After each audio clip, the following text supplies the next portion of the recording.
80% of falls in the home occur in the bathroom. Don't put yourself or a loved one at risk. There's a safe bathing system for everyone's budget. Enjoy a bathing experience that combines safety, comfort, and excellence. If assisted living is not for you, a BCI walk-in tub may well be the answer, giving you the safety and freedom to live independently. A BCI walk-in tub is the most affordable and comfortable walk-in tub in the market today. With our dual drain technology, your tub will drain quickly, and for those that still like the feature of a shower, our two-way bliss gives you both a handheld and overhead shower head. We offer the best financing in the industry with payments as low as $99 per month or no interest, no payments for 18 months with approved credit. For comfort, safety, price, and selection, it's got to be BCI Walk-In Tub. Be one of the first 50 callers and save $1,500. Call 800-354-4377, 800-354-4377 for a free no obligation in-home consultation.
Welcome to Turnpike Sports. I'm Dave Weischadle, and as always, I'm joined by my producing co-host, Doug Weischadle. Doug, I know it's football season because I just made some future bets for the NFL. That's the first step in any football season. Long overdue. When you see those futures pop up, you got to start going through them. You got to start taking a look at exactly what is being offered. And every year I've noticed there's more and more and more and more and more futures bets that are being offered. And I love the first touchdown scorers. I love the ones that are leading receivers. And if you look at some of the names that are far down on the list, I love seeing the 2,500 to 1 shots and the 200, 300 to 1 shots. I didn't go that crazy yet. I did my future bets.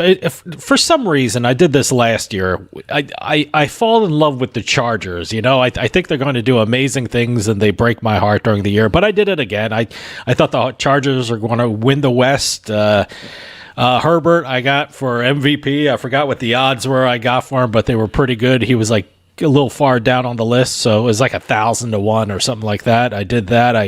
I went with the Eagles winning the East, and I went Indianapolis Colts. I like what the Indianapolis Colts are doing. So I have to admit that what you just mentioned is very interesting. The Eagles, especially now that the Cowboys have a really messed up offensive line, their defense doesn't look to be as good as it could have been, and the Eagles seem to, on paper, would be a much, much better team. I'm still not sold on Jalen Hurts. Let me tell you something about the NFC East. A team does not win that 2 years in a row. I don't get it. I don't understand it. Last year it was Dallas, and it looks like so far from what I've been seeing, the Eagles are the more talented team in that division. So the Eagles I went with the Eagles. The Eagles are more talented on paper. I don't know how. Well, what am I going to do? That's the thing. The first that's what I got to judge with. The first week's always a crapshoot, and you just got to be prepared to be disappointed as well as excited the first week. I have not placed any bets on the first week of football yet. I did all my futures and things like that. So. I actually did a 6-game parlay to open up my season. So. Just for the first week. You love the exotics, don't you? I always have to do one weird parlay, and I did about 6 of the 1 o'clock games. I didn't do all the 1 o'clock games, but I did 6 of them, put them in a parlay. I'll actually put that up on the blog so people can see it. By 4 o'clock, you're going to be miserable. Yeah, because I really don't. Pretty much you know, it, right? A lot. I mean, my Jets are going to be on at 1:00, so I'm going to watch that, and I'm going to have all the other games on as well. I'm not a red zone fan, but I will probably flip on a bunch of different the whip around shows out there. But again, I'm looking forward to just getting through the first week and seeing exactly if you can actually see any real trends emerging right off the bat. Well, we got a great show coming up for you. Got a Beatin The House segment. Then I'm going to be talking with Martin Lycka and Bill Pascrell from the Entain Foundation US. We're going to talk about responsible gambling and how important it is to the sports betting community and the sports betting business in general. You know, your most responsible customers are your best customers, so it's very important that you have a good responsible gambling program. Today's trip down the Turnpike is brought to you by Drizzly, your online liquor store. Available in over 95 cities across North America, Drizzly offers a huge selection and competitive pricing with a side of personalized content. Now there's no need to leave the house. Get alcohol delivered in less than an hour by Drizzly. Head on over to drizzly.com and order today. And now get $5 off your first order of $20 or more when using promo code DRINK19 at checkout. Shop beer, wine, and liquor with drizzly.com. Exit 1. Following along what we were just talking about with the football season upon us, we were watching a lot of the different networks changing the way they're doing programming, and one of the big ones out there was Amazon Prime taking over Thursday Night Football, and they were the exclusive home of Thursday Night Football for as long as that announcement lasts, because as we all know, they did the deal with DirecTV where they're going to be supplying the sports bars and the business accounts with free Thursday Night Football. See, I think that's great. Yes. You know, I know when a couple years ago when they were talking about streaming the NFL games, we know a lot of bar owners and sports bar owners who said, oh my God, what am I going to have to do? Am I going to get different TVs for different games and things like that and different accounts? So I'm glad Amazon's making it a lot easier for the businesses out there. Well, funny you should mention streaming, because that's actually what we're going to be talking about here for a Okay. couple minutes. All right. July was a historic month for streaming. According to Nielsen, July was the largest. July was the month where the largest share of viewers were won by the streaming networks. Okay. YouTube, Hulu, Amazon Prime. Almost 35% of all viewers last month were looking at the streaming.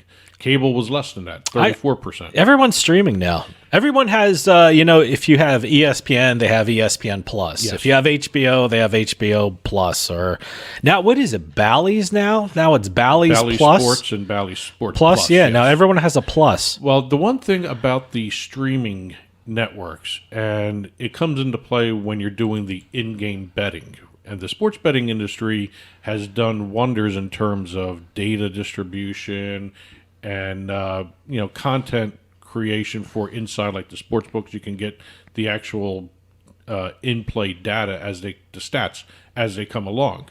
But there still is an issue with latency, and most of the time, a lot of the streaming networks have a delay of about 30 to 45 seconds. I remember bringing this up in a sports betting conference. I mean, I didn't bring it up in a kind of in an official way. Yes. It was a cocktail party, and I was like, hey, when you stream things, there's a bit of a delay. How is that going to affect in-play betting?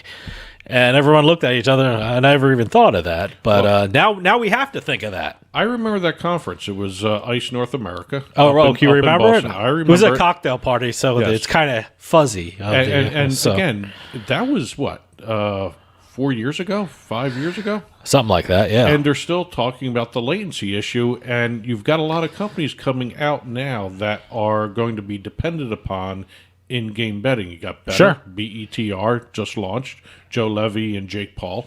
That's going to be basically in-play betting. You've got Sport Trade doing a sort of a take on the stock exchange for betting, which relies on in-play betting. And a lot of times you're going to have to take a look at this. And I'm going to be watching this throughout the season. This is really the first time you've got a streaming network involved with NFL games. I want to see how some of this latency issues are going to be resolved, or if they're ever going to be resolved. How can in-play betting grow if you're looking at a 30 to 45 second delay? Well, let me in tell the you programming? something. 30 to 40 second is a lifetime when you're doing in-play betting, but Yes. it's still not bad because if I'm up in Massachusetts, say, and I want to watch New Jersey news, and I put New Jersey news on Roku, they have their apps and things like that. They're like 2 minutes behind down in New Jersey. So 30 to 40 seconds is a lot better, but for in-play betting, I think it has to be it's got to be almost you got to improve that. I mean, you really have to improve that. Because some smart bettor is going to take advantage of that. Yes, exactly. But again, the other thing you can do, I mean, if in-play betting is your thing, you may just have to skip a play or two, or you're going to have to wait until the commercial breaks, because if you know there's a delay, you're going to have to adjust how you're watching the game. I'd be very concerned. It's especially now with in-play betting. In-play betting is about 50% of the market, and they're anticipating it to grow even more. So it's something to watch this season, especially for the NFL, as like I said, we have the Amazon Prime situation now where they're going to be streaming it, and then they're going to be streaming it through DirecTV, which is probably going to add some more latency issues to it, or even connectivity issues. Has anyone timed that out? Do we know how much of a delay streaming a football game will have? First of all, does anyone know what yet? Streaming network is going to put that out there? Well, I don't. I'm just curious. At some point, you're going to find out. Okay. And I think it's going to be different for each and every business, each and every network. Like I said, Amazon's going to have one set of delay. Then when Amazon goes on to DirecTV, you may see an additional delay. I mean, when you piggyback signals, you're going to have latency issues. Is there some chances that we're missing some of the technology and there will not be a delay, or does everyone expect some kind of a delay?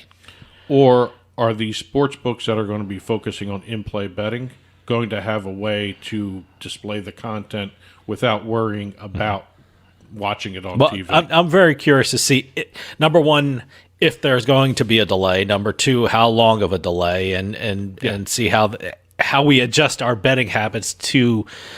If there is a delay, how do we adjust? Yes. Exit 2.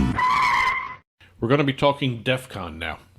DEF CON. And I'm not talking about the global warfare, war games, DEF CON situation. Okay. We're talking about an internet security conference.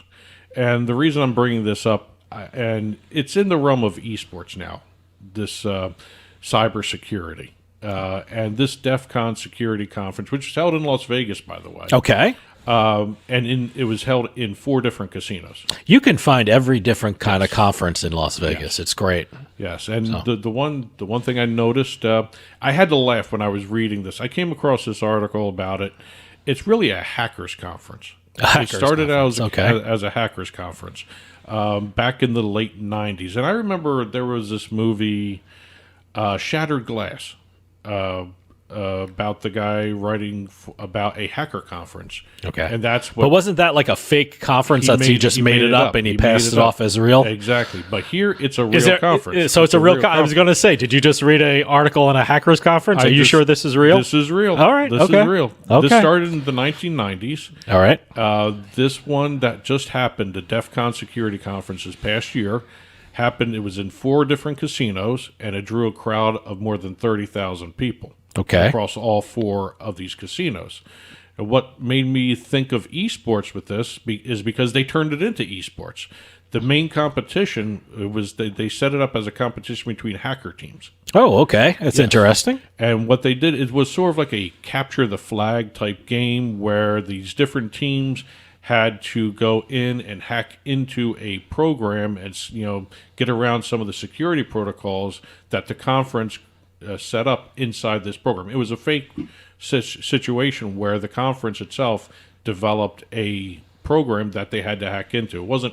They weren't just picking somebody's company and hacking into Well, them. that's good. Yes, they actually went ahead and created an overall structure where these teams had to hack into, and they were given points and championship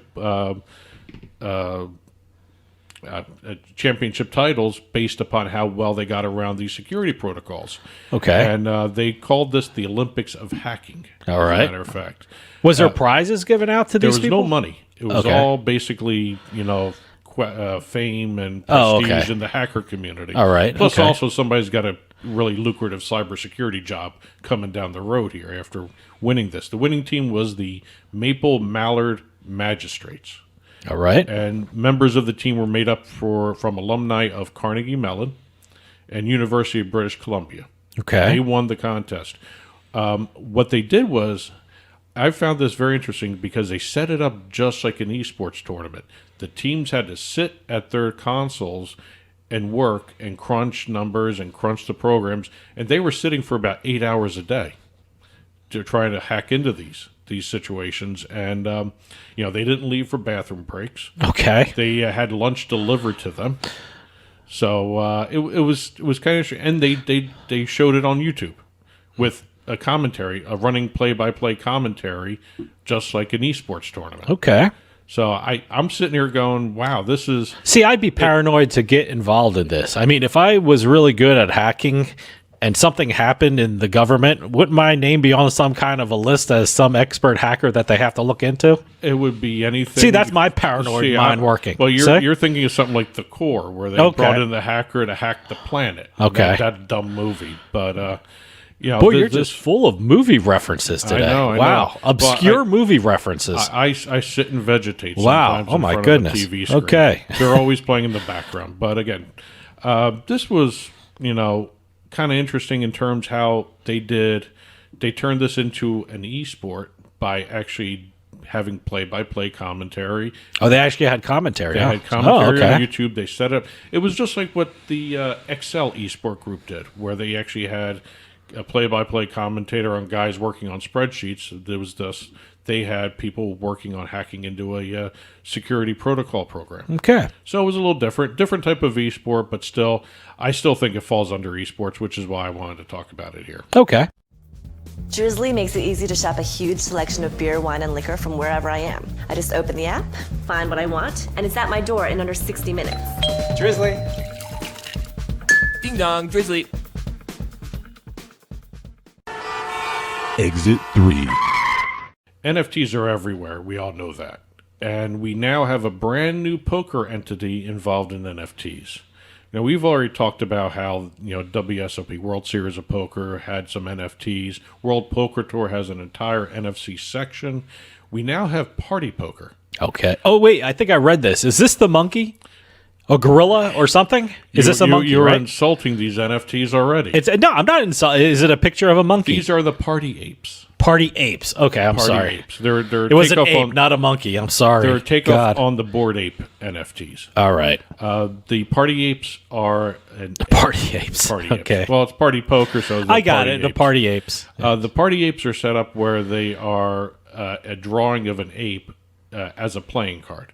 All right. And what Party Poker is doing, this is for their 2022 Millions Online Series. Okay. It's a $2 million guaranteed main event, and it's going to be It's going to be accompanied by special NFT giveaways. Okay. There are 52 special edition apes that will be awarded during this 48 event tournament series. So they're awarded. You can't purchase them. No. All right. There will be 3 additional ape NFTs given away via social media competitions, but the 48 event winners will each get an NFT. Okay. One of these Party Apes. A Party Ape. Party Okay. Apes, yes. And the one thing I noticed with NFTs, because they can go up in value, it does allow you to do what Party Poker has done with this event, Sure. which is lower the prize pool. Good. You're going to have lower money, but you're giving something away that possibly could Actually, I said increase in good. value. That's not good for players. It's Lowering the price If you're pool? an NFT freak, yes, it's great. But yeah, wait. So you get the NFT. So the prize pool is a little lowered.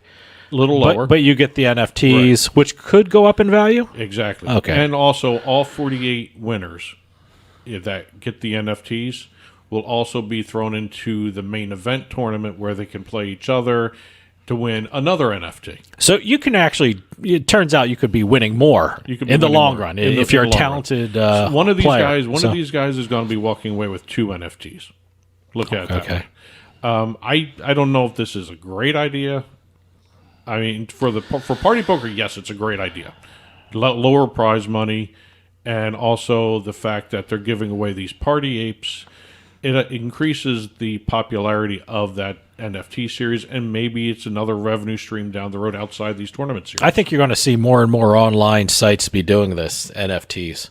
The interview I'm having, Entain Foundation US, they have responsible gambling NFTs. So everyone has NFTs now. NFTs are everywhere. And again, like I said, this is actually a good use of an NFT in terms of the business side. Sure. Because you're spending less money in terms of prize money.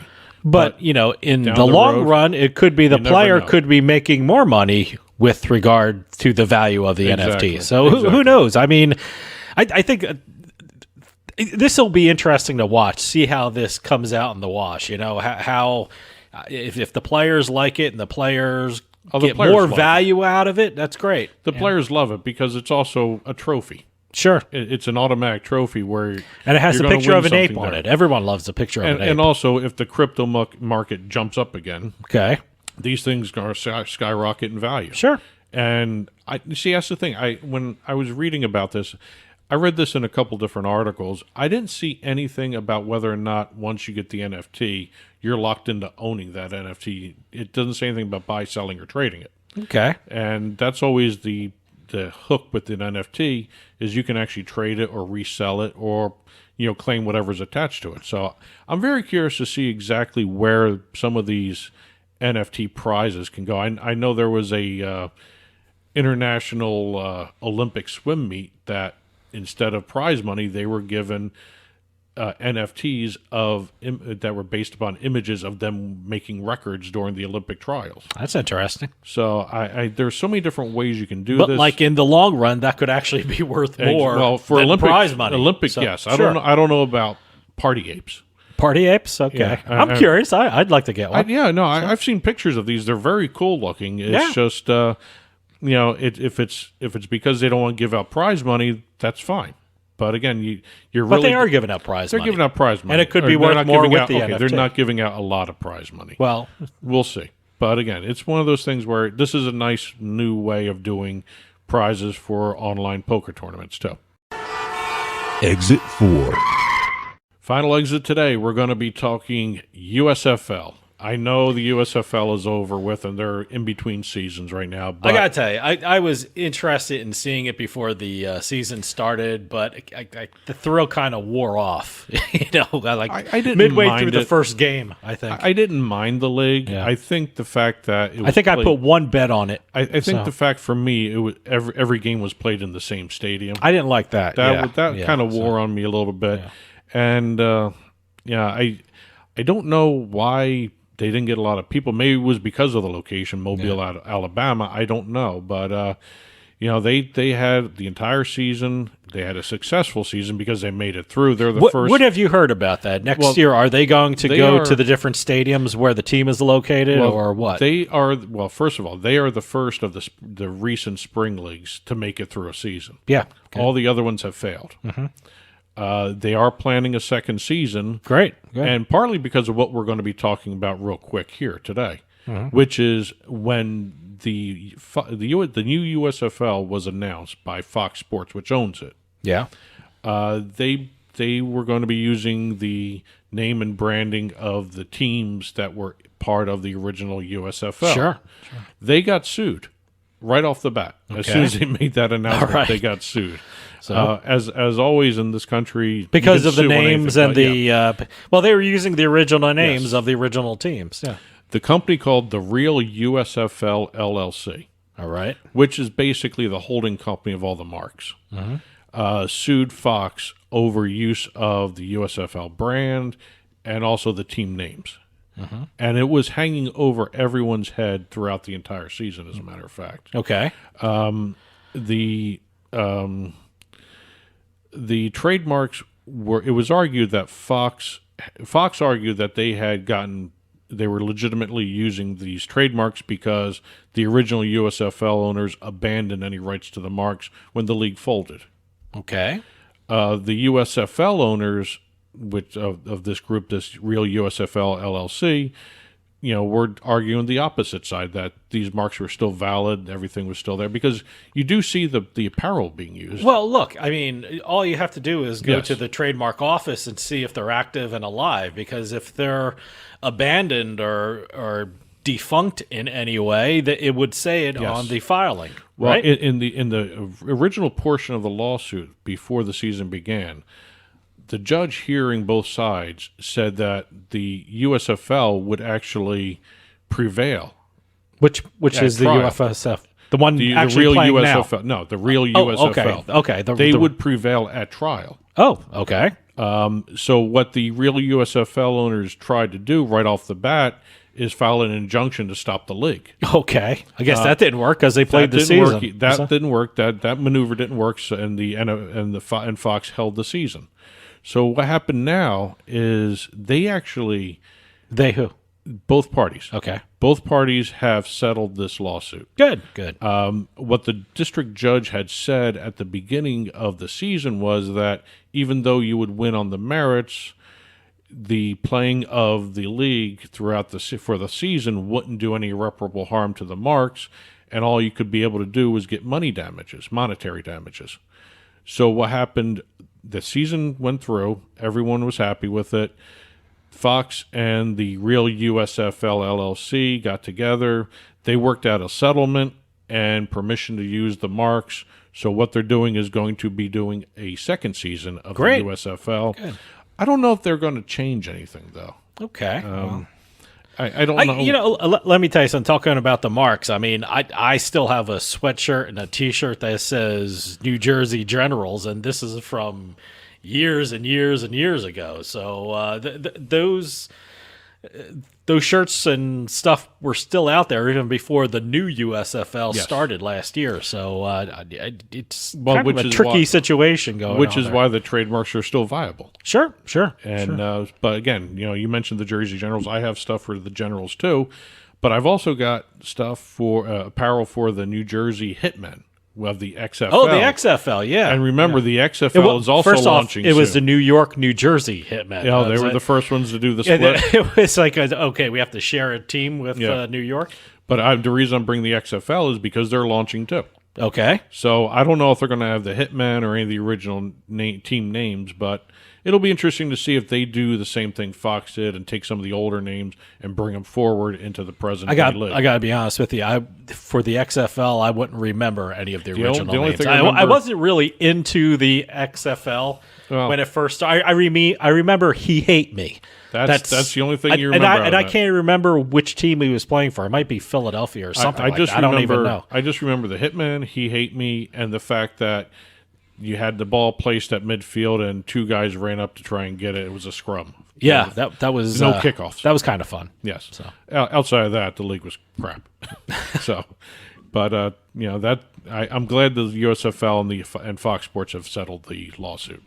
And today's trip down the Turnpike was brought to you by Drizzly, your online liquor store. Available in over 95 cities across North America, Drizzly offers a huge selection and competitive pricing with a side of personalized content. Now there's no need to leave the house. Get alcohol delivered in less than an hour by Drizzly. Head on over to drizzly.com and order today. And now get $5 off your first order of $20 or more when using our promo code DRINK19 at checkout. Shop beer, wine, and liquor with drizzly.com.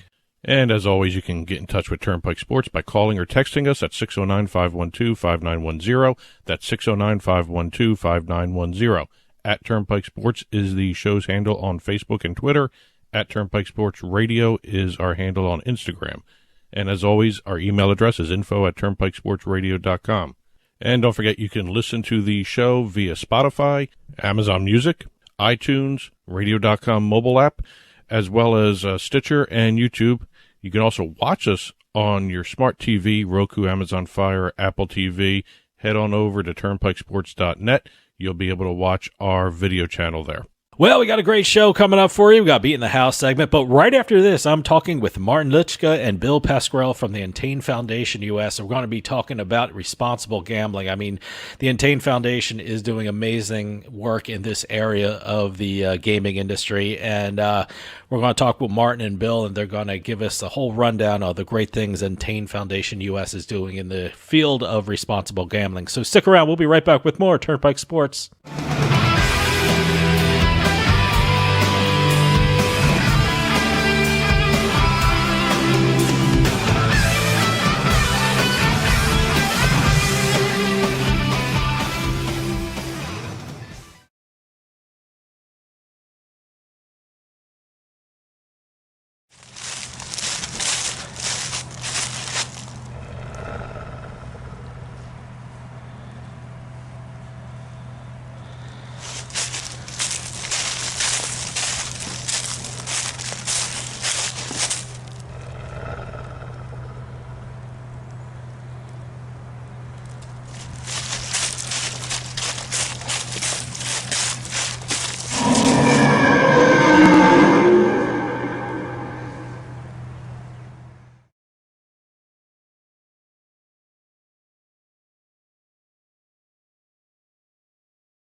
Yeah, you, come here. Haven't you heard? We don't need to hide anymore. Now, we can shop privately for adult products at adamandeve.com. They've got massage oils, lingerie, and lots more we can't mention here. Use the offer code SPICE404. They'll give you 50% off almost any one item, 3 free DVDs, free mystery gift, and free shipping. That's 50% off, free shipping, and more. Private shopping starts at adamandeve.com.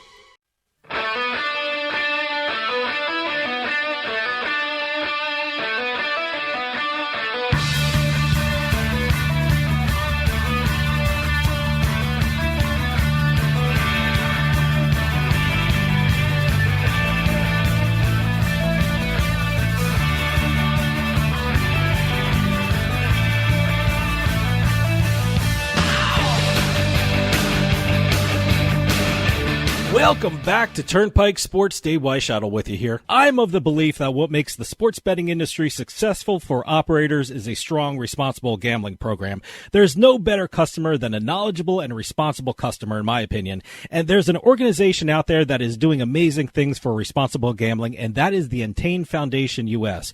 And right now we have 2 board members of this important organization with us. Martin Lycka is Senior Vice President for American Regulatory Affairs and Responsible Gambling for Entain, and Bill Pascrell III, who has been on this show several times, is a partner at the Princeton Public Affairs Group, which is the largest statewide lobbying firm in the U.S., and they are both on the phone with us right now. Martin, welcome to the show, and Bill, welcome back to the show. Great to have you both with us. Thanks for having us. Thank you, David. Yep. I gotta say, I told you off air, what you guys are doing is amazing, because I think responsible gambling is such an important aspect for the success of the gambling industry. Martin, let's start off with you, since this is your first time on the show. Can you tell everyone something about the Entain Foundation US and its mission in the sports betting industry? I'd be only happy to. Thanks again for having me. It's an absolute pleasure. We launched the foundation, coming on to 3 years ago together with Bill, and I'm sure a lot of listeners will also be delighted to hear that the third trustee of the foundation happens to be none other than Amani Tuma, of course, the Super Bowl winner and the Giants' all-time leading receiver. We've had a lot of pleasure of having worked with Amani, who's really bought, to your initial point, he's really bought into the cause of responsible gambling. The foundation has landed a number of major partnerships across the nation, including with the likes of the Harvard Medical School. We've been working very closely with Nevada-based UNLV. We also have a partnership, and happy to discuss all of those in much more detail, with the Charles Oakley Foundation. So yet another sporting giant we've been working with. And to give you but one final example, together with an organization called Epic Risk Management, we've set off on a journey to educate both college and professional athletes and wider sports about responsible gambling and sports integrity. By now, we've done about 70 colleges across the country. Well, let me ask Bill this. I mean, because you've been on the show several times, and I think you're an expert in the gambling and sports betting field. I mean, you're an attorney, and you've tackled a lot of the issues that have faced the sports betting and horse racing industries. Drawing from your past experiences, why is responsible gambling so important for the gambling industry? David, thank you so much for having us. It's really an honor and an inspiration to be on with you. I've always enjoyed our interactions, and I'm blessed to be able to be on again. So thank you very much. Oh, we love having you. You know, Martin, thank you, David. Martin Lycka is a global phenom and very unique. His leadership, he's a humble man, perhaps unlike me. He's very understated, but you're not humble, Bill. No, you're not. We always call Bill Radio Gold, because he's not afraid to say things. He's awesome on the radio. Yeah, BP3's here in the flesh, and I'm thrilled to do it. So this is why this is so inspirational and valuable to me. So I've represented Martin's company for 13 years now. I met Martin about 4 years ago. And one of the first things Martin did for me was allow me to be on the board of the US Foundation for Entain for Responsible Gambling.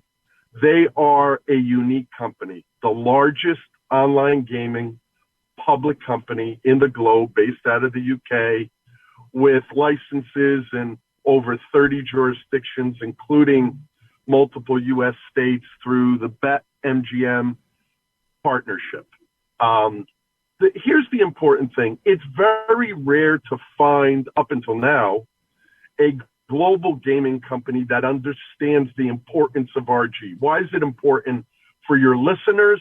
And why is it important for the broader consumer base?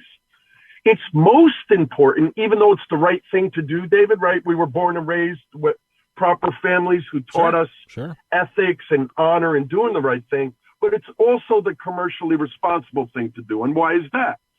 This industry has a major task ahead of it while it's rolling out. We just celebrated our 4-year anniversary from the repeal of Pascrell and the launch in New Jersey and multiple other states. You know, we now have 36 states across the country that have either launched or about to launch in the next 5 to 6 months. Yep.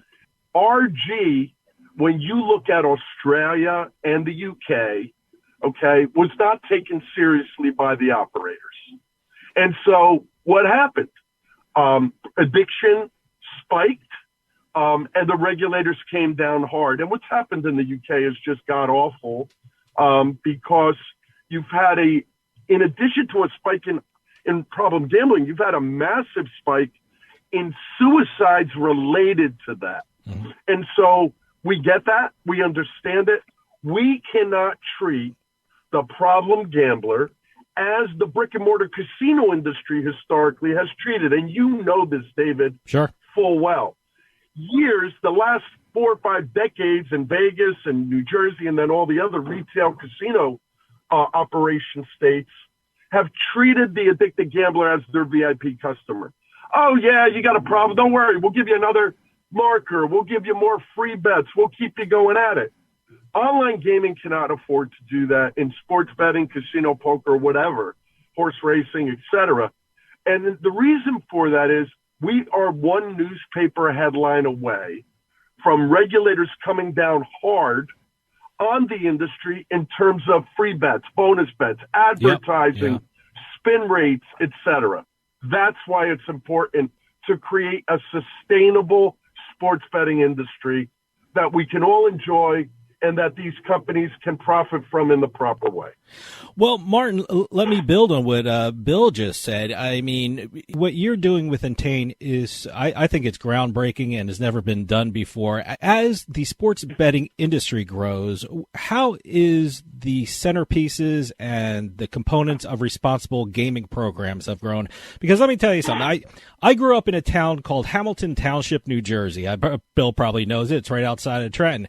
And growing up, I always passed it was the Office for New Jersey Council on Compulsive Gambling. It's the 1-800-GAMBLER. From time I was a teenager, I saw the 1-800-GAMBLER sign when I drove around Hamilton Township, New Jersey.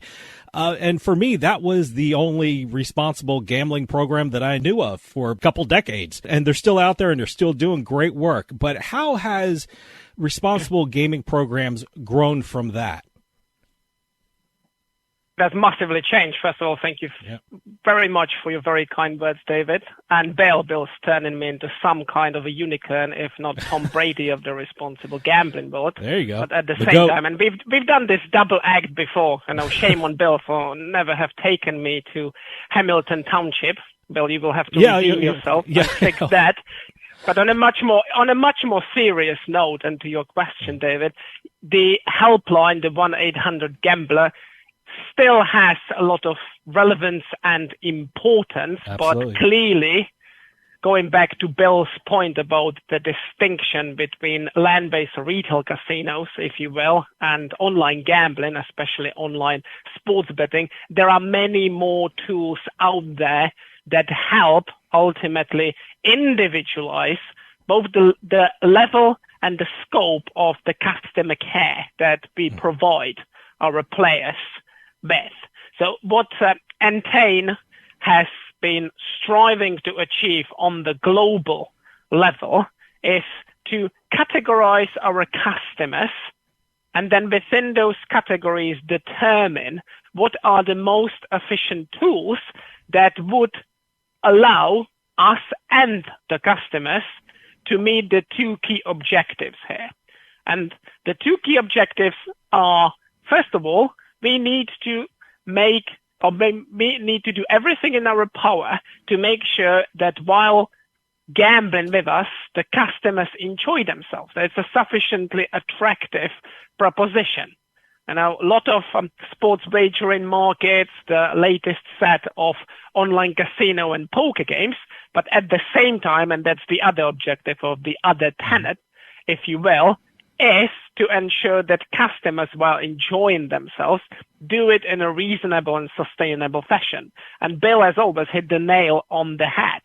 Responsible gambling is not only the right thing to do, because that sounds just too cheesy. And it's also a very smart business strategy, because ever since the repeal of POSPA, now we've been riding the waves of new regulation, one state after another joining that particular club of states that have regulated sports wagering. And that's great to see. There's a huge opportunity. Sure. But for that opportunity to crystallize and stick around in the long run, we need to be smart about how we grasp it, how we seize it, how we take advantage of it. And the only way is by means of offering the highest possible standard of customer care.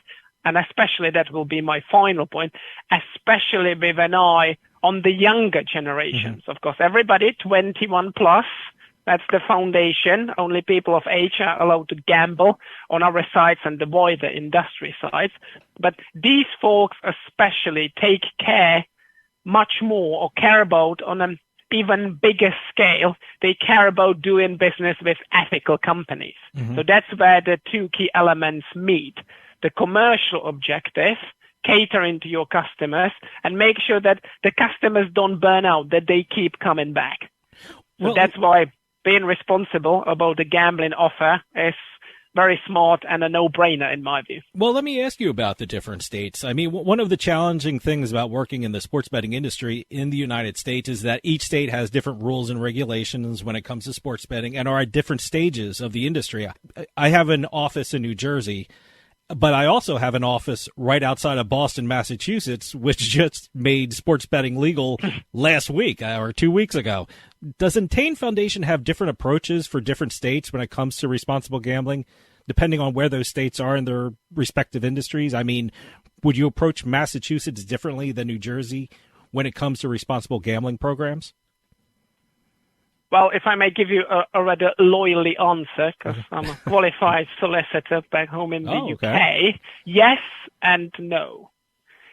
And what do I mean by that? Yes, because we need to reflect. We need to reflect all the individual idiosyncrasies that apply to the individual markets. There may not be, I suppose, culturally, probably there's not such a huge difference between New Jersey and Massachusetts, but arguably there are huge cultural differences between, let's say, New Jersey, Massachusetts on one hand, and the likes of Arizona, Midwest, the West Coast on the other hand. So that goes back to my point about individualization. You know, what may work for one customer, one group of customers may not work for other customers. My usual example is late night play. You know, some folks, either owing to the nature of their jobs, they play late in the night without that affecting their ability to make smart decisions about their gambling.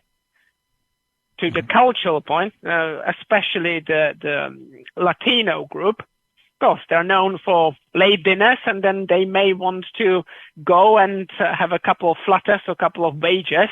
So again, that would not be an indicator. So that's part of the yes answer. You know, reflect cultural differences, reflect the fact that people behave differently. What works for one customer in terms of protecting them may not work for another customer.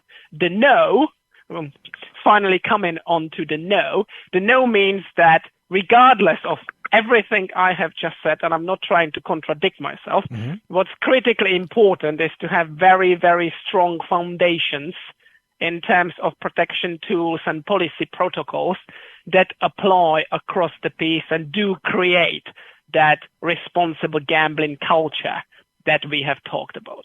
See, that's what happens when you get three lawyers on the line. You're going to get a lot of yes and no answers. So, but I want to ask this question to both of you, because in the past couple of weeks, I have had my responsible gambling antennas go up. Bill, you mentioned there's a lot of states that are planning for sports betting. Massachusetts, Ohio, Kansas, Maryland is going to get ready. And over the last couple of weeks, I've seen some very interesting applications and heard some very interesting things from potential sports books. I know in one meeting in Massachusetts, one potential sports book said, we plan on having kiosks in our parking garages, which shocked me. And then what shocked me even more, in Ohio, a high school just applied for a sports betting license. How early is it in time that we should start talking about programs for responsible gambling in this state? I mean, is it imperative that in Massachusetts and Ohio and Kansas and Maryland, should they be talking about programs right now before it even starts? I'd love to get your reaction from both of you on that one. Jersey announced in May with all the industry leaders, all of them, all the major book operators, to come together. Unfortunately, Entain and Kindred have been the trailblazers, but the other books are starting to realize the importance of getting ahead of the curve, self-regulation before the regulators come down hard and start blocking certain activities. Most of the sports betting operators historically have just checked the box and put their 1-800 number up. Yeah. You can't do that anymore. That's not enough. The 1-800 number is just one piece of the puzzle. You need to have therapy, real folks behind that 1-800 number that know how to educate people. So that's why we're going to continue to move forward and not only educating consumers, but regulators on various ways to use innovation to trampoline down and impact problem gambling. Martin, what do you think? When is the best time to start the responsible gambling conversation, especially when some of these states have yet to start sports betting? Yeah, there's never too soon. So the sooner the better. It needs to be baked into the legislative process to make sure that there is sufficient funding and that the responsible gambling culture is being embedded right off the bat from the word go, and then that should trickle and cascade down through regulation, licensing, and then even more importantly, once the markets have launched and through the life cycle of the regulated markets. And to Bill's point, it most definitely needs to be a collaborative effort. Yep. So the legislators, the regulators, they create the environment where both regulated gambling and, on the back of it, responsible gambling needs to thrive. Then it's up to the operators to step up to the plate and put in place efficient tools to prevent customers. And then, of course, being supported by the likes of the responsible gambling advocates. We've already talked about the helplines and the likes of the National Council on Problem Gambling and the respective state chapters. With the ultimate goal is to put a customer in a position that he or she can make the right and the smart decision. And sometimes that tends to get either, if not neglected, then underestimated. Because ultimately it's the customer that makes these decisions. Don't get me wrong, there's an onus on the industry to create that environment that I have talked about, but there is a very strong element of customer's liability for his or her own action. And if I may very briefly make 2 points to address the initial part of your question, David. Allowing a high school to have a betting kiosk, that's just right out crazy. Yeah, right. I don't know why anybody would want to allow that. But to address rather lunatic situations like this, we've tried to bake this in. So to give you a few examples, the Entain Foundation US has launched a US facing responsible gambling awareness app. It's called Gamble Responsibly America. It's available in the App Store, Google Store. It's not a commercial venture. It's available for free. Okay. So those who fancy downloading that, please do that, because you will find there a lot of good stuff, useful information about both problem and responsible gambling. In a similar vein, and I believe that's what the industry has somewhat struggled with. I'm sure that our comms people will not be too fond of me saying that, but sadly, and thanks again for the opportunity, responsible gambling is not the sexiest topic ever. But to make it attractive and to make sure that the folks out there listen to what may appear to be rather, if not tedious, then dreary, we've been on a mission to identify responsible gambling ambassadors. We've already talked about Amani Tuma, and that's also the reason why we've started working with the likes of Charles Oakley. And that's the bottom line, and my final point on that. Mm-hmm. Folks out there will be paying a lot of attention and will be able to relate to the likes of Armani and Charles. Now, don't take it from me. I may even be considered biased. I've been in this industry for 13 years, and I've been preaching about responsible gambling for a while. But if you get to see these guys, the likes of Charles Oakley, Armani Tuma, talk about it, really having really bought into the cause, then I believe then ultimately that will help lift the stigma associated with gambling as such, and people will pause and think about why they gamble and how they gamble. Well, I want to ask you about your opinion on what should sports books be doing to promote responsible gambling. I mean, in the media, we hear about the commercials, talk about bonuses and promos, and don't get me wrong, I do it too. Yeah, we're going to go to a commercial break, and you're going to hear me read a commercial about the bonuses and promos of sports books and things like that. What should the sports books be doing to promote responsible gambling? Give it more time and space in their adverts. And efforts are being made in that regard. So don't get me wrong. It's not as though we've been starting from scratch, and it's not as though this issue would have been ignored. No. I think that all this would be coming from the naysayers, or as they used to call them in the UK, the bashing brigade.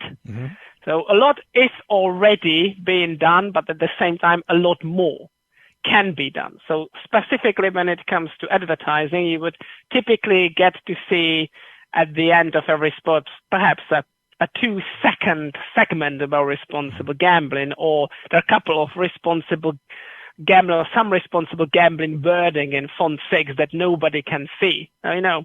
Make that bigger, make that responsible gambling segment longer, or have dedicated responsible gambling adverts.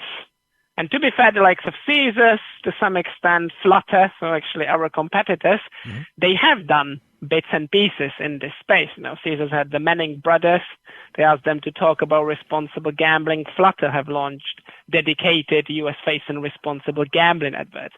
So all that, plus on top of it, and that I believe is the key message that every gambling regulator would agree with.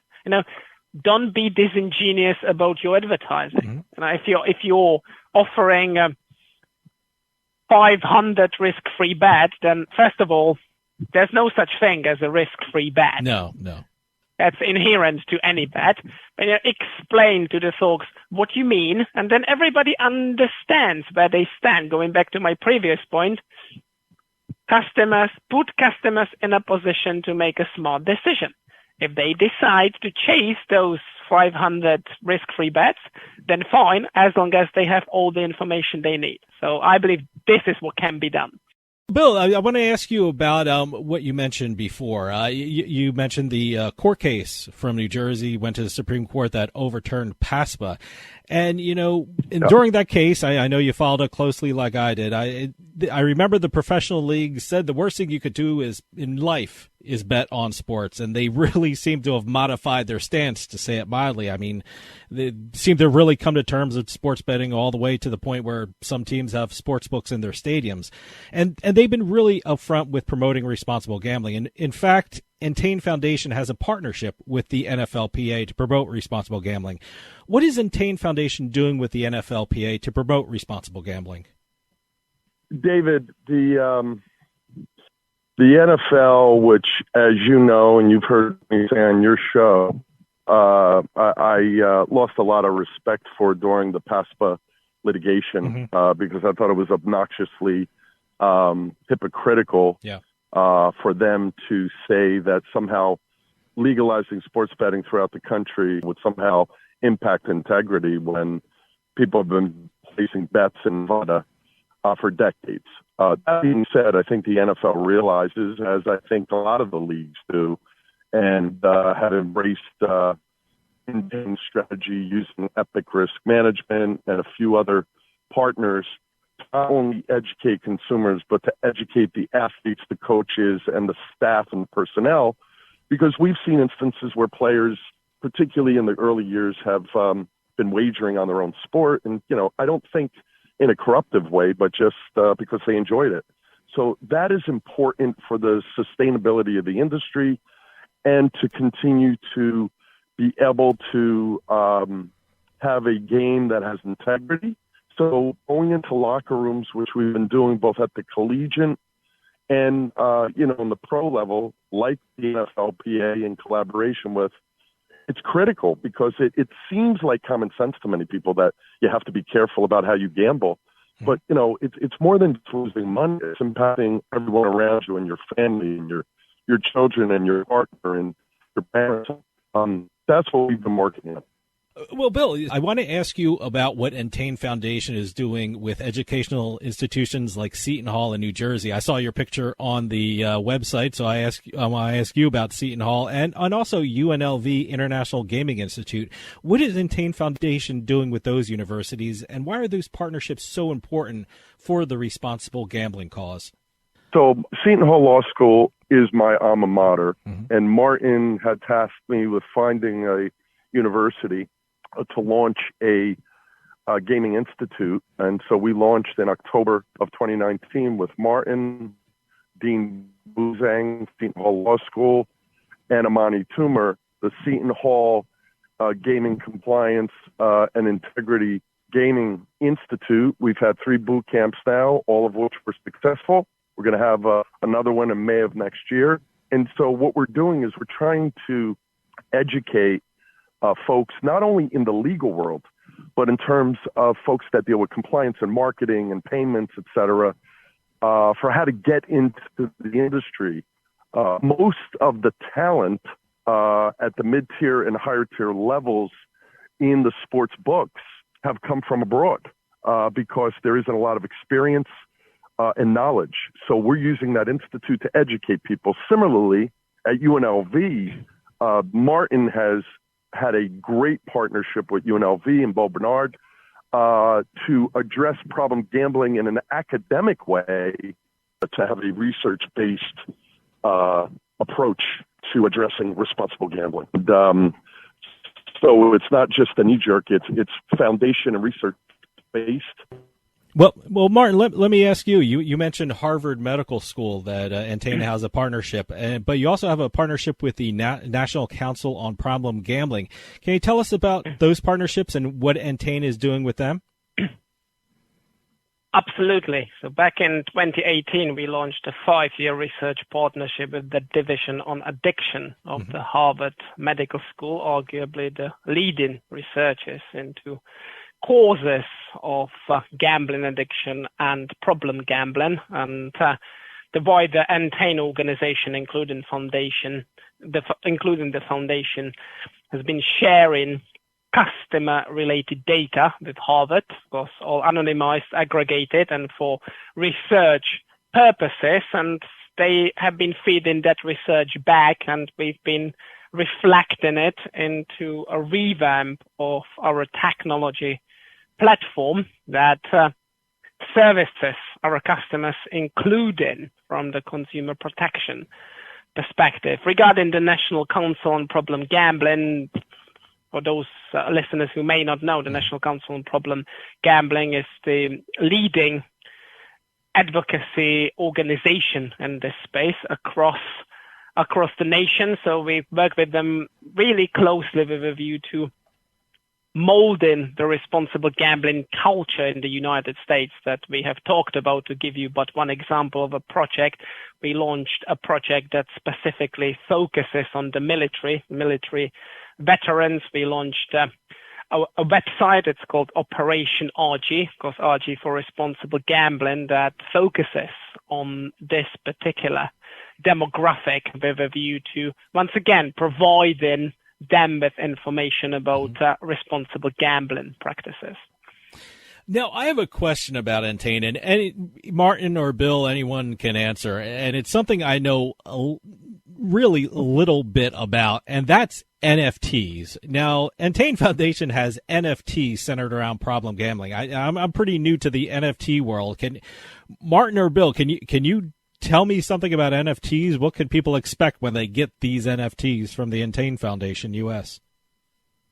The first thing to say about those particular NFTs, that similarly to that responsible gambling awareness app I've already talked about, it's not a commercial venture. So any proceeds that may be generated, and we've already sold quite a few of those NFTs, they will be donated to a charity, actually, the Charles Oakley Foundation. And the reason or the rationale behind having launched those NFTs has been to attract further attention to problem and responsible gambling as a phenomenon, especially within the younger demographics. Because needless to say, that's how these guys tend to communicate, social media and all the hypey stuff of late, like NFTs themselves. So that's the idea, to once again to make the topic that we're talking about a little less dreary and more accessible to the audience, to an audience that otherwise perhaps might not have taken that much interest in it. Entain Foundation is doing amazing things in the world of responsible gambling, and we just talked about a few of them. But what else is the Entain Foundation doing, and what plans do you have for the coming year? There are certainly big plans, especially as part of our partnership with Epic Risk Management. I wouldn't want to be giving away too much. Hopefully we will be invited back on the show, because it's been a great fun, and thanks for having us again. But of course, there are a lot of, let me put it this way, sports organizations out there that arguably could use even more help and support when it comes to responsible gambling related education. So that is part of the plan. There's also an initiative on the NFT front we have just talked about that, and again, hopefully I'm not giving too much away, but it involves Charles Oakley. So please do stay tuned and watch this space. But ultimately, and even more importantly, the goal is to rally the US facing and ultimately the global sports betting and online gambling industry around the responsible gambling cause. So we've been doing a lot of work in that regard. It's not necessarily that visible to the public eye, requires a lot of work behind the scenes, but I'm pleased to report that I believe that the industry is getting there. Everybody's been really stepping up in terms of protecting our customers, because this is, in my view, the only way to achieving long-term sustainability of what has become a staple, I would suggest, of the US, not even gambling, but the wider sports-related culture, i.e. sports betting. PASPA's been revoked. Operators have come in. They've landed and launched amazing partnerships across the piece, including with the media and the leagues and the individual sports teams. But to continue to cherish it, to protect it, to keep it, as I've already said, we need to be smart, and being smart in this particular instance means protecting our customers by means of launching very robust responsible gambling as well as sports integrity and wider consumer protection protocols.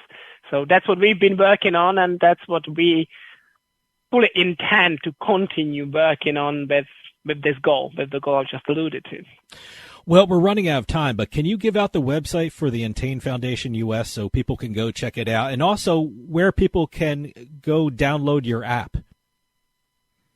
So the app, and thanks for asking, the app is available in both the App Store and the Google Play Store. As I've said, it's there for free. It's not a commercial venture. It's an educational tool, and the website is entainfoundationus.com. So you will be able to find us there.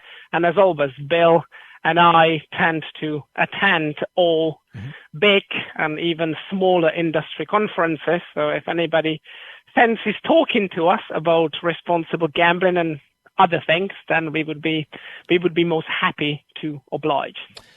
Martin Lycka and Bill Pascrell III from the Entain Foundation US, thanks so much for coming on and telling us all about the great work the Entain Foundation is doing with regard to responsible gambling. It's such a huge issue for the gambling and sports betting industry, so please come back on and keep us updated about what's going on with the Entain Foundation US. Thank you so much for your time today. We'd love to do that, and thanks for having us, David. Stick around. We'll be right back with more Turnpike Sports.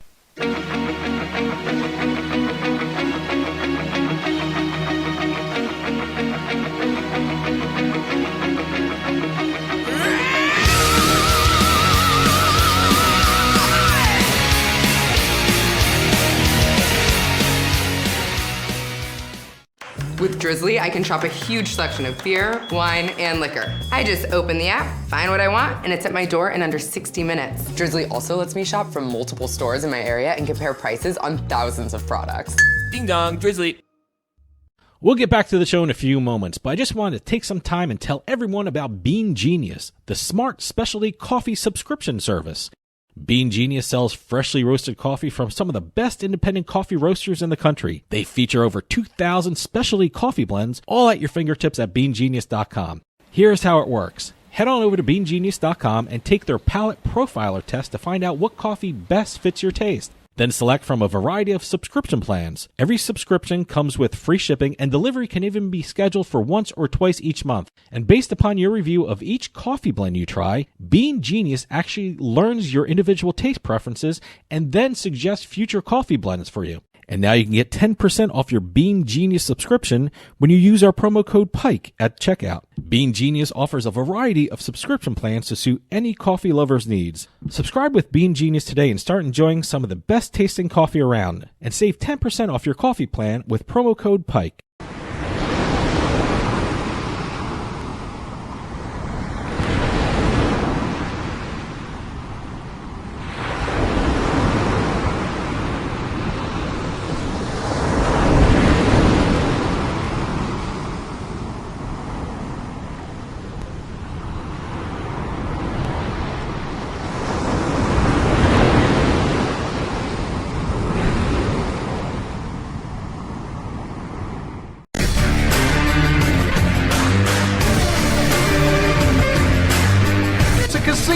People gotta win sometime.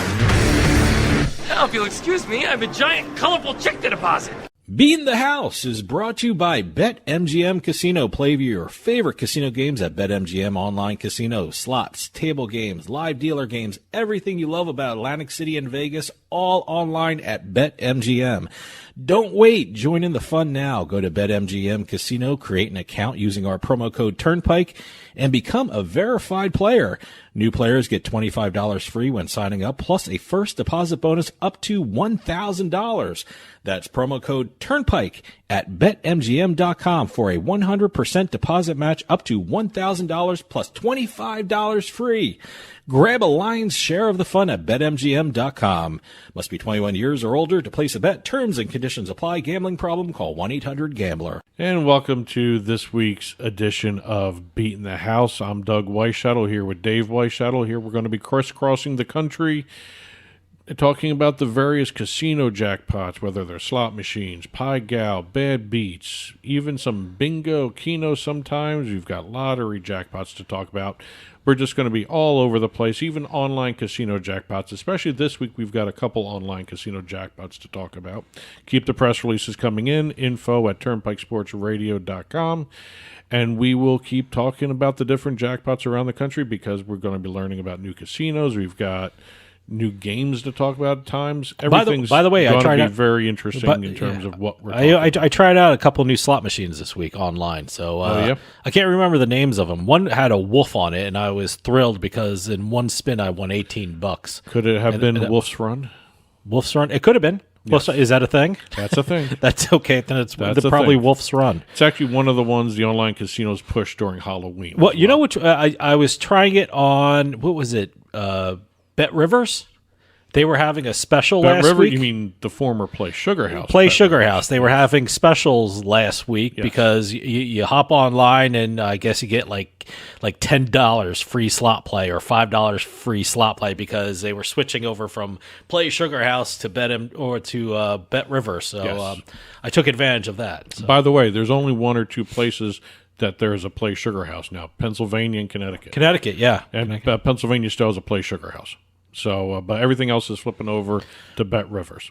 It's completely switch over in New Jersey. Oh, yeah. No, I looked at my phone one time, and then all of a sudden the Play Sugar House is gone. There's a Bet Rivers. I remember watching it slowly happen. It was very subtle. It went from I looked at my phone. Yeah. Oh, okay, it's Bet Rivers. It went from Play Sugar House one day on the app, and I remember seeing the avatars or whatever you want to call those, the symbols on your phone.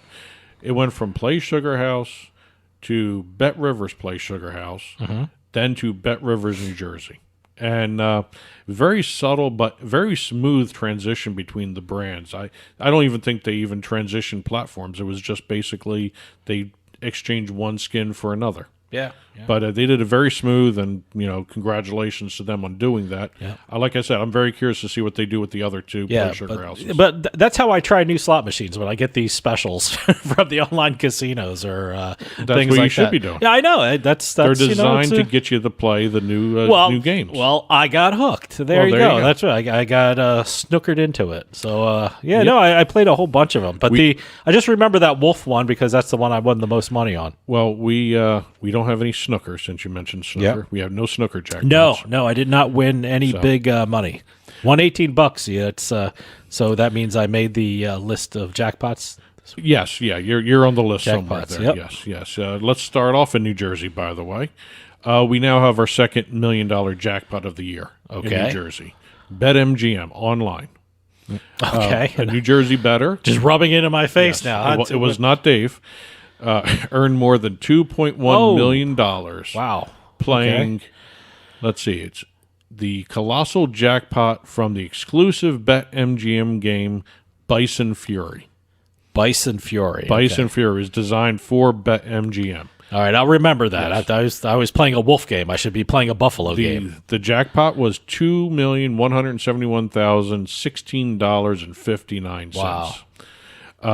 It's a 5-reel slot that seems to be very popular on BetMGM, and it's got a couple different jackpots people could win. The big one, I'm assuming the $2.1 million was the big one. Yeah. Quick cash, super cash, mega cash, colossal cash.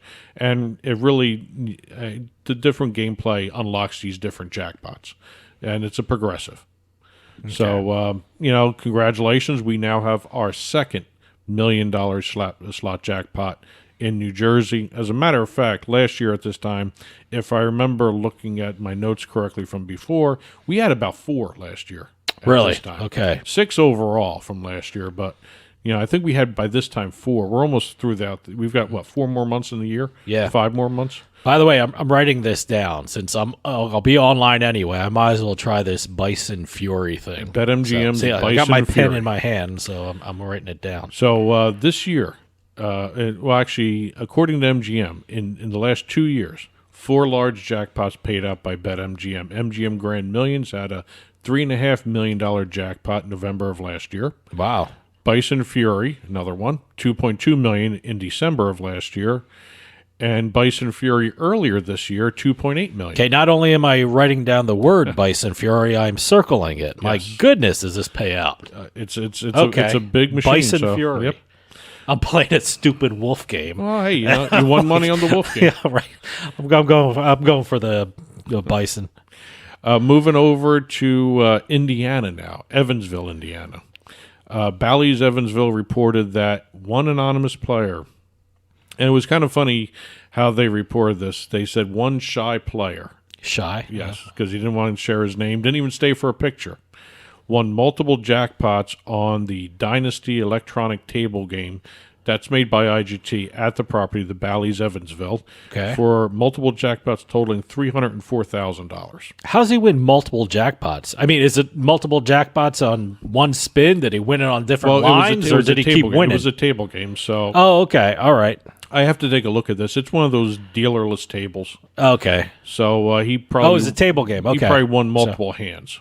All right. So, but during his time at this electronic table, he won total of $304,000. Wow. And $304,020 over in Bally's Evansville. We never had any jackpots from Bally's Evansville. Okay, good. So, now new we do. casino. So, going back to BetMGM online.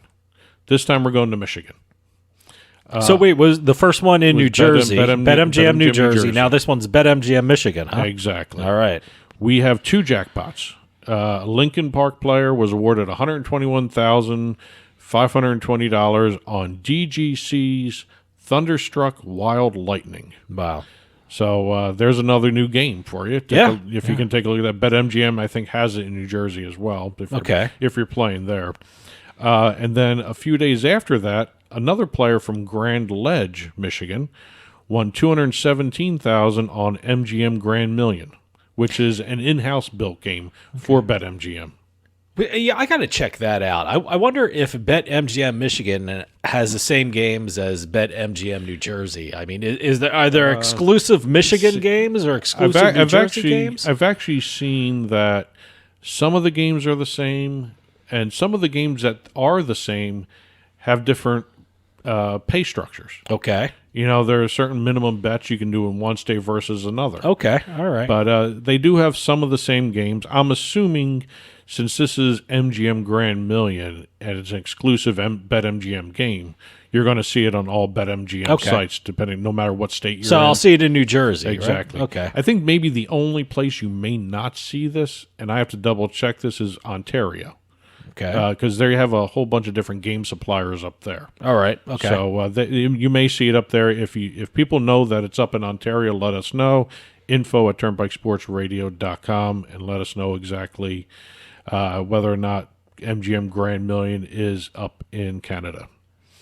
Let's see. Those two Michigan jackpots brings the state's 2022 jackpot payout total to just over $10 million. Wow. Just on the online slots alone. Okay. That's just for 2022, and That's it's only just this like year. a Exactly. little over half over. Huh? Exactly. All right. We're going out to Oklahoma next. All right. We've never had one of these casinos. This is the first council casino and resort in Newkirk, Oklahoma. Wow, okay. We never had an Oklahoma one? We had an Oklahoma one. We've never had one of the Seven Clans casinos. Oh, okay. Seven Clans Casinos is a group run by the Oto Missouri Development Authority, and I apologize for mispronouncing that name. I am horrible at Native American tribe names sometimes. But these Indians run 5 different properties in Oklahoma. The Paradise Casino, which opened in May of 2000. The first council, which we're going to talk about in 2 seconds here, opened in March of 2008. The Perry Casino, which is in obviously Perry, Oklahoma, opened in April of 2016. And I found this interesting. They are one of the few casino groups that have gasinos. Gasinos. They are a combination of casinos and service stations. What a great idea. Atlantic City sort of has something like that. Hard Rock Casino has its own they have the Rock gas station or something. Which I guess you could use your comp points for, yes, I would think. Yes. So, yeah, okay. These are the Red Rock Casino and the Chililoco casino. Wow. It's electronic table games or electronic games. I think they also have slots and service stations mixed in. But here we have the First Council Casino and Resort in Newkirk. We have one lucky winner winning $201,887 playing Aristocrats Dollar Storm Emperor's Treasure slot machine. All right. Now, we've had the Dollar Storm line on before. I remember hearing that. As a matter of fact, I think we've had only one previous Emperor's Treasure. We've had one of the other two brands out there that have had jackpots. But that's one of those jackpot brand, or not jackpot brands, the slot machine brands like Dollar Storm. They have like several different variations of it, right? Yes. Okay. And also, congratulations to First Council for having a brand new water park as part of their resort. Wow, boy. Yes. Diversification. That's what you got to do, you know? And it's don't just offer gambling. You have a water park, you have entertainment, you have great restaurants. That's what you got to do nowadays. Not only is it a water park, it's almost like what Blatstein wanted in Atlantic City. It's an indoor water park. Great. So they broke ground on the Atlantic City water park too, Yes. so just so you know. So. But this is probably where he got the idea. Yeah. So, leaving Oklahoma, we've got another new casino for the segment. Okay. The MGM Springfield over in Springfield, Massachusetts. What a week for MGM, huh? Wow. Just about everything is MGM today. That's the jackpot brand. Yep. Look at this. Okay. Lucky player over in Springfield was playing the Locket Link Diamond slot machine. All right. By the way, there's another brand of games that pays out a lot, the Locket Link. Locket Link. I've heard of that. This is the Diamonds one. $5 bet. $130,791.34. Wow, great! So, and that had satisfied. A big night in Springfield that night, huh? And also that news story satisfied me because they put the size of the bet. Yeah. You like it when they give the size. I of like the bet. seeing the ratio of what they put down to what they won. Yeah. So, but yeah, congratulations. MGM Springfield is one of those casinos I have yet to go to. And I kind of want to go to it. Well, Springfield's kind of out of the way of everything. They still have the Basketball Hall of Fame. Yeah, Basketball Hall of Fame Yes. is really great. That's one of the better halls of fames that I've been to. Yeah.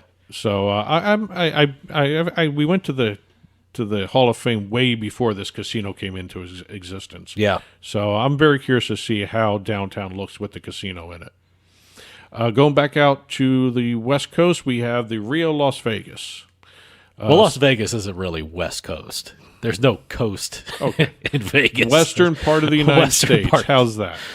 Is that better for you, geography guy? West Coast. Yes. We have a slot player was playing the Dragon Link machine. Okay. It's one of those games where the bonus feature pops up. And I think if you've played Divine Fortune, if you've played Dragon Link, you know what I'm talking about. But if you played Divine Fortune or Mercy of the Gods, you have that segment of the game where you have the 3 rows of the coins that you actually have to spin and fill up to win money. This one had the gongs. It was all 15 gongs filled the screen, and the player ended up winning the jackpot of $112,796. By the way, you mentioned Mercy of the Gods. I tried that too from the Bet Rivers thing. Yeah. So, but I got my. I actually like spins. Mercy of the Gods. Mercy of the Gods and Divine Fortune are sister that was games. pretty good. And I want some money on that. Yeah, no, they're very good games. They're very engaging. Yeah. And I'm assuming Dragon Link, since it's set up the same way. Lots of bells and whistles. That's It exactly kept me what the Dragon entertained. Link is. Yes. Yep. It's like jingling keys. Yep. And we're going to end up this week with the Michigan Lottery. 78-year-old. Here, let me give you the backstory here. The 78-year-old signed into his Michigan Lottery account and saw that the amount of money he had in there was different than what he remembered it being. Okay. He looked at it closely. He had to call up the lottery commission and told them that something is wrong with my account. There's got to be a glitch. I now have $751,265 in my account. When last time he looked, he had bought 3 tickets worth $5 each, and he only had about $20 in the account. Okay. Obviously, and I think everyone's figured out where I'm going with this because he won, I'm telegraphing this. Wow. Yes, he won $751,265. on the Fantasy 5 jackpot of the Michigan Lottery. Now, was there some kind of email from the Michigan Lottery in his spam or junk drawer or something like that? Because usually I would guess they would tell him if they won. Is that how it works? I don't know. I've never played online lottery, so I'm not sure how this works. He may never have looked at his email. He may have just signed in. He just to signed the app into first, his account? Okay. They probably told him there was an email waiting for him, but again, you don't know if he checked before the email. See, I don't know how out. they tell you. I guess you have to just keep checking. Every lottery handles this stuff differently, and especially the online. Just keep checking. Yes. If you have an online lottery account, just keep checking. Or maybe he didn't set up his notifications on his cell phone, so he didn't get the alert that he won the jackpot. Mm-hmm. But he signed in, and he saw $751,000 in. So instead of thinking he won, he thought it was a mistake. Boy, there's a pessimist for you right there. Wow, I mean it's.